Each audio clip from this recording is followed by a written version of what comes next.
이것은 우리 주님의 말씀입니다. 계속해서 기도의 자리에 나아갈 때마다 주님께서 주시는 좋은 일들이 우리 안에 있기를 간절히 바랍니다. 주님께서 응답하여 주시는 그 응답이 우리의 삶 가운데 놀랍도록 펼쳐지기를 간절히 바랍니다. 좋은 일이 있을 겁니다. 오늘 본문은 이 요한계시록의 7교회에 보내는 편지 가운데에서 마지막 편지인 라오디게아 교회에 대한 편지입니다. 이 라오디게아 교회는 정말 주님께 혹독한 책망을 받고 있습니다. 주님의 몸된 교회임에도 불구하고 주님께서 계시지 않는 교회, 모든 것이 있는 것 같지만 정작 가장 중요한 주님이 빠져있는 교회, 그것이 바로 라오디게아 교회였습니다. 이 교회는 세상적으로 보면 정말 풍요로운 도시 안에 있는 교회였습니다. 의료며 의복이며 금융이며 정말 많은 것들이 발달한 부자 도시에 있었습니다. 그 부요함이 교회 안에도 영향을 주었습니다. 그러나 주님께서는 이렇게 책망합니다. 내가 내 행위를 나누니 내가 차지도 아니하고 뜨겁지도 아니하다. 그러니 차든지 뜨겁든지 하기를 원한다라고 말입니다. 당시 라오디게아 근처에는 실질적으로 온천이 많이 있었습니다. 차갑거나 뜨거운 물은 그 나름대로의 유용함이 있습니다. 차가운 물은 그 상쾌한 회복을 선사하고 또 뜨거운 물은 건강과 위생에 좋습니다. 그러나 미지근한 물은 상대적으로 차갑거나 뜨거운 물에 비해서 별 쓸모가 없던 것입니다. 그 상황 가운데 있는 라오디게아가 주님께서는 내 입에서 너를 토하여 내리라 라고까지 표현하시면서 책망하는 것을 볼 수 있습니다. 라오디게아 교회가 가지고 있던 그 신앙의 모습이 정말 적당히 예배하고 적당히 기도하고 적당히 하나님을 섬겼던 것입니다. 그 신앙에 대한 열정이 식어 있었고 그 복음에 대한 감격이 사라져 있었던 것이지요. 그래서 오히려 하나님께서는 차라리 뜨겁던지 아니면 아예 차갑던지 하라라고 말씀해 주셨던 것입니다. 계속해서 신앙생활을 해나가는 우리의 모든 상황들 가운데에서도 말씀 앞에 여전히 우리의 가슴이 뜨겁기를 원합니다. 기도할 때 더욱더 간절함으로 부르짖기를 원합니다. 주님 앞에 더욱더 두려움과 감격함이 있기를 원합니다. 또한 라오디게아 교회에 대해서 영적인 안일주의가 있었음을 계속해서 말해주고 있습니다. 17절의 말씀에 보면 교회에 대해서 이렇게 이야기합니다. 교회 스스로가 나는 부자고 부요하고 부족한 것이 없다라고 이야기하는 것을 직접적으로 들은 것이지요. 그러나 그곳 가운데에서 곤고한 것, 가련한 것, 가난한 것, 눈먼 것, 벌거벗은 것을 지금 그 교회가 알지 못한다라고 책망하고 있는 것입니다. 스스로 보기에, 겉으로 보기에, 판단하기에 아무 문제가 없는 것처럼 보인 것입니다. 그들의 입에서 그러니 부족함이 없다라고 말하는 것입니다. 그러나 주님의 평가는 완전히 정반대였습니다.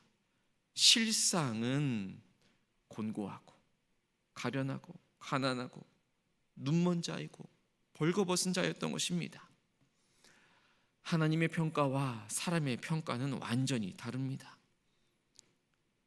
사람들이 그 교회를 부러워할지는 몰라도 하나님께서는 그 교회를 눈먼 자로 벌거벗은 자라고 말씀하고 계신 것입니다. 주님이 없는 풍요는 생명이 없는 껍데기에 불과한 것입니다. 주님께서는 이렇게 라오디게아 교회에 대해서 책망하시면서도 동시에 책망에서 끝나지 아니하시고 그 교회가 나아가야 할 방향을 분명하게 말씀해 주고 계십니다. 첫 번째로는 불로 연단한 금을 사라라고 이야기합니다. 진짜 믿음, 순수한 믿음을 금을 불로 연단할 때에 순수해지는 것처럼 계속해서 때로는 역경과 고난이 닥치더라도 그것 자체가 때로는 뜨겁게 하여 주고 때로는 차갑게 하여 주는 것처럼 그 믿음의 시련의 불로 계속해서 연단해 나갈 것을 말해주고 있는 것입니다. 흰옷을 사서 입으라고 이야기해 줍니다. 의의 옷입니다. 거룩함을 상징합니다. 우리가 가지고 있는 겉으로 보여지는 그 화려함에 더러운 옷을 다 벗어버리고 그저 마음 가운데 단 하나, 예수 그리스도, 오직 우리 주 예수 그리스도의 의로 옷을 입으라 권면하고 있는 것입니다. 안약을 사서 눈에 바르라고 합니다. 영적인 분별력을 회복하라 라고 말씀해 주시는 것입니다. 세상적인 가치관이 아니라, 그래서 흐려진 눈이 아니라 하나님의 관점으로 예수 그리스도를 그 마음의 중심에 모시고 그 세상을 바라보는 그 눈을 회복하라 말씀해 주고 계시는 것입니다. 주님께서는 계속해서 책망을 하고 있지만 그 책망하는 것이 그저 분노함과 또 징계함에서 나온 것이 아님을 분명히 말씀해 주고 계십니다. 우리 19절의 말씀을 함께 읽겠습니다. 19절 말씀입니다. 무릇 내가 사랑하는 자를 책망하여 징계하노니 그러므로 내가 열심을 내라 회개하라. 아멘. 이 주님의 책망과 징계함은 분명 사랑에서 나온 것입니다. 부모가 사랑하는 자녀가 곁길로 가지 않기 위해서 책망하는 것처럼 잘못된 길에서 되돌아오기를 간절히 바라는 그 마음이 있었기에 책망하는 것처럼 우리 주님께서도 우리가 살아내는 그 삶의 순간들 가운데에서 때로는 어려움도 있고 때로는 역경의 길도 있고 때로는 책망과 징계함이 있다라는 것이지요. 히브리서 12장 6절 가운데에서는 주님께서는 그 사랑하시는 자에게 징계하신다라고 하십니다. 그가 받으시는 아들마다 채찍질하신다라고 말씀해 주십니다. 때로는 우리의 삶에 역경과 어려움이 있을 수 있습니다. 그것으로 인하여서 우리는 신음하며 살아갈 때도 있습니다. 그렇게 때로는 책망함과 징계를 받을 때에 그 가운데 주님의 사랑이 있음을 우리가 기억하며 나아가기를 원합니다. 주님은 책망만 하지 않으십니다. 사랑하시기에 책망하시지만 회복의 길로 인도해 주시는 것입니다. 계속해서 우리 20절 말씀도 함께 읽겠습니다. 20절입니다. 볼지어다 내가 문 밖에 서서 두드리노니 누구든지 내 음성을 듣고 문을 열면 내가 그에게로 들어가 그와 더불어 먹고 그는 나와 더불어 먹으리라. 아멘. 예수님께서는 계속해서 문 밖에 서서 문을 두드리고 계시는 것입니다. 오래 참으면서 기다리고 계시는 것입니다. 그 문을 열어주기까지, 우리가 스스로 그 문을 열어주기까지, 주님을 마음 가운데 모셔드리기까지 계속해서 기다리고 또 기다리고 계시는 것입니다. 그러나 그 시간이 오래 걸리지 않기를 원합니다. 오히려 예수님을 문 밖에 세워두고는 너무나도 오랫동안 우리 삶의 방식대로, 내가 원하는 대로 내 스스로 내 삶을 열심으로 살아가기 위한 열심이 아닌 주님을 향한 열심으로 그 문을 활짝 열어줄 수 있는 삶의 모습으로 나아가기를 간절히 소망합니다. 주님께서는 계속 말씀해 주시는 것입니다. 내가 열심을 내라 회개하라. 문 밖에 서서 문을 두드리시는 그 주님을 향하여서 그 문을 활짝 열어줄 수 있는 우리의 삶이 되기를 간절히 소망합니다. 우리가 그 문을 활짝 열어줄 때에 주님께서는 그와 더불어 먹고 그는 나와 더불어 먹을 것임을 약속해 주고 계십니다. 주님이 우리와 함께 음식을 나눈다라는 것은 가장 친밀한 교제를 말하는 것입니다. 유대문화 가운데에서 함께 식사한다, 그것은 가족이 되는 것이고 친구가 되어지는 것입니다. 우리 주님께서는 우리와 그런 관계 가운데로 나아가기를 원하고 계십니다. 그저 주인과 종의 관계가 아니라 친구와 친구의 관계, 아버지와 자녀의 관계를 원하고 계시는 것입니다. 그렇게 할 때에 주님은 우리에게 놀라운 약속의 말씀을 해주고 계십니다. 우리 21절 말씀도 함께 읽겠습니다. 이기는 그에게는 내가 내 보좌에 함께 앉게 하여 주기를, 내가 이기고 아버지 보좌에 함께 앉은 것 같이 하리라. 아멘. 이기는 자에게는 주님의 보좌에 함께 앉게 하시겠다 약속해 주시는 것입니다. 주님과 함께 다스리는 특권을 우리에게 주시는 것입니다. 주님과 함께 왕노릇하는 것을 하나님께서 허락하여 주시는 것입니다. 그 놀라운 영광의 자리에 주님과 함께 앉게 되는 것입니다. 미지근함을 이기는 것입니다. 무사 안일주의를 이기는 것입니다. 세상 유혹을 이기며 나아가는 것입니다. 오늘도 그 주님의 음성을 듣고 이기는 자의 자리에 앉을 수 있는 우리 모두가 되기를 간절히 소망합니다. 오늘도 주님은 계속해서 문을 두드리고 계십니다.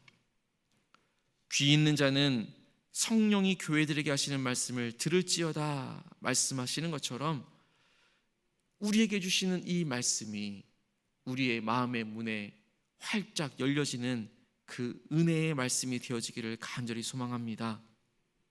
오늘 하루를 살아가실 때에 미지근한 상황에서 벗어나서 뜨거운 마음으로 주님을 사랑하기를 원합니다. 차가운 마음으로 우리의 상황을 더욱더 확실히 알며 주님께서 원하시는 그 상황 가운데로 살아낼 수 있는 우리의 삶의 모습이 되기를 간절히 소망합니다. 영적인 안일주의에서 벗어나서 정직하게 우리 자신의 영적인 상태를 차갑게 점검하며 살아가기를 간절히 소망합니다. 문을 두드리시는 주님께 우리의 마음의 문을 활짝 열어드리기를 간절히 소망합니다. 함께 기도하겠습니다. 지금도 여전히 우리를 기다리고 계시는 주님, 우리의 회개의 모습을, 우리의 결단을, 우리의 응답을 여전히 기다리고 계시는 주님, 오늘도 주님의 말씀 앞에 우리의 삶을 비추어 보며 더욱더 뜨거운 마음으로 주님을 사랑하게 하여 주옵소서. 영적인 안일주의를 벗어나서 차갑게 우리의 삶의 모습을 돌아보며 정직하게 문을 두드리시는 주님께 우리의 마음의 문을 활짝 열게 하여 주시옵소서. 미지근한 신앙에서 벗어나 뜨거운 마음으로 주님을 사랑하고 섬기며 나아갈 수 있는 우리의 삶이 되게 하여 주옵소서. 문을 두드리시는 주님의 음성을 듣고 마음의 문을 활짝 열어드릴 수 있는, 그래서 주님과 친밀하게 교제하고 주님의 뜻을 따라 살아갈 수 있는 하나님의 자녀가 되게 하여 주시옵소서. 오늘 하루를 살아갈 때에 우리의 지금 살아가고 있는 삶의 모습을 정직하게 점검하고 회개할 것은 회개하며 결단할 것은 다시금 결단하면서 주님께서 기뻐하시는 삶의 모습으로 나아갈 수 있도록 인도하여 주옵소서. 하나님 아버지, 오늘 이 라오디게아 교회에 주신 그 말씀을 통하여 우리의 영적인 상태뿐만 아니라 우리 교회 또 이 나라와 이 민족의 상황을 다시금 살펴보게 하여 주옵소서. 이 말씀이 우리 개인에게만 머무는 것이 아니라 이 나라와 이 민족에게도 적용되며 나아가기를 소원합니다. 우리나라가 물질적으로는 부유할지라도 영적으로는 미지근하고 가난한 상태에 있지는 않습니까? 하나님께서 우리 민족의 영적인 눈을 열어주셔서 참된 부유함이 무엇인지 알게 하여 주옵소서. 우리나라의 지도자들이 하나님의 말씀에 귀를 기울이게 하여 주시고 주님의 뜻을 발견하게 하여 주시며 그 뜻 안에서 이 나라를 이끌어갈 수 있도록 인도하여 주시옵소서. 하나님을 두려워하고 하나님을 믿는 믿음의 지도자들이 더 많이 세워질 수 있도록 인도하여 주시옵소서.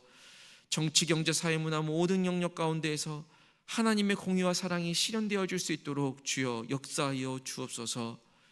우리나라의 교회들이 미지근함에서 벗어나서 뜨거운 신앙으로 회복되게 하여 주옵소서. 그리하여서 주님께서 맡겨주신 사명, 이 세상의 소금과 빛의 역할을 감당하며 나아갈 수 있도록 인도하여 주옵소서. 저 북녘 땅 또 통일을 위하여서도 기도합니다. 분단의 아픔이 치유되게 하여 주옵시고 하나님 사랑 안에서 하나가 되는 그날이 있게 하여 주옵소서. 모든 민족들이 복음을 듣고 주님께로 돌아오게 하여 주옵시고 우리 나라가 또 이 서귀포 제주 땅이 복음을 전하는 전초 기지가 되어줄 수 있도록 땅끝까지 이 한라에서 백두까지 복음이 전해지게 하여 주옵소서. 오늘 하루도 살아갈 때에 주님과 함께 동행하며 주님의 사랑을 실천하는 삶을 살아가게 하여 주옵소서. 우리의 삶을 통해 주님의 영광이 드러나게 하여 주옵소서. 예수 그리스도의 이름으로 간절히 기도하옵나이다. 아멘.